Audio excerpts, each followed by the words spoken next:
கர்த்தராகிய இயேசு கிறிஸ்துவின் நாமத்தினாலே உங்கள் யாவரையும் வாழ்த்துகிறேன். நாம் இன்று தியானிக்கும் வசனம் சங்கீத புஸ்தகம் 73 அதிகாரம் 24 வசனம். உம்முடைய ஆலோசனையின்படி நீர் என்னை நடத்தி முடிவிலே என்னை மகிமையில் ஏற்றுக்கொள்வீர். ஆம், இந்த வசனம் நமக்கு என்ன சொல்லுகிறதுனா, கர்த்தருடைய பிள்ளைகளாகிய நம்மை கர்த்தருடைய ஆலோசனையின்படி அவர் ஒவ்வொரு நாளும் நடத்தி செல்வாராம். நடத்தி சென்று அவருடைய பரலோக ராஜ்யம் அங்கே அந்த மகிமையை நம்மை சேர்த்து கொள்வாராம். அதாவது கர்த்தருடைய ஆலோசனை நமக்கு எப்படியெல்லாம் வெளிப்படும் என்றால், நாம தேவனை ஆராதிக்க செல்லும் போது, சபைக்கு செல்லும் போது நமக்கு பல வேளைகளில் நம்முடைய ஊழியக்காரர்களை கொண்டு அநேக சத்தியங்கள் நமக்கு வெளிப்படும். இரண்டாவதாக பார்த்தீங்கன்னா, நாம் வேதத்தை நாம் தொடர்ந்து தியானிக்கும் போது நம்ம என்ன சூழ்நிலை இருக்கிறோமோ அதற்கேற்ற ஆலோசனைகள், வசனங்களை கொடுத்து, வார்த்தைகளை, ஜீவனுள்ள வார்த்தைகளை கொடுத்து அதன் மூலம் நமக்கு ஒரு ஆலோசனை வெளிப்படும்.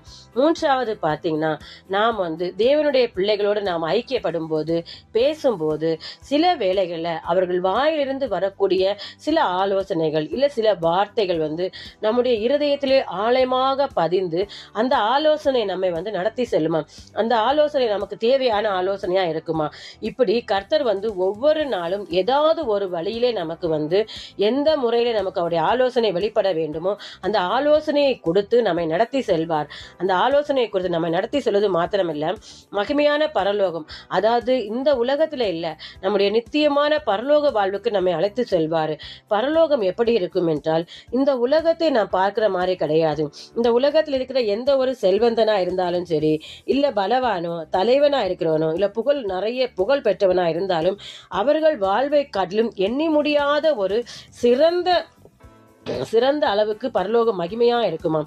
அதாவது இந்த உலகத்துல காணப்படுகிற நம்ம பார்க்கக்கூடிய வலிமை, செழிப்பான வாழ்க்கை, வளமையான வாழ்க்கை எல்லாம் அழிந்து போகும்.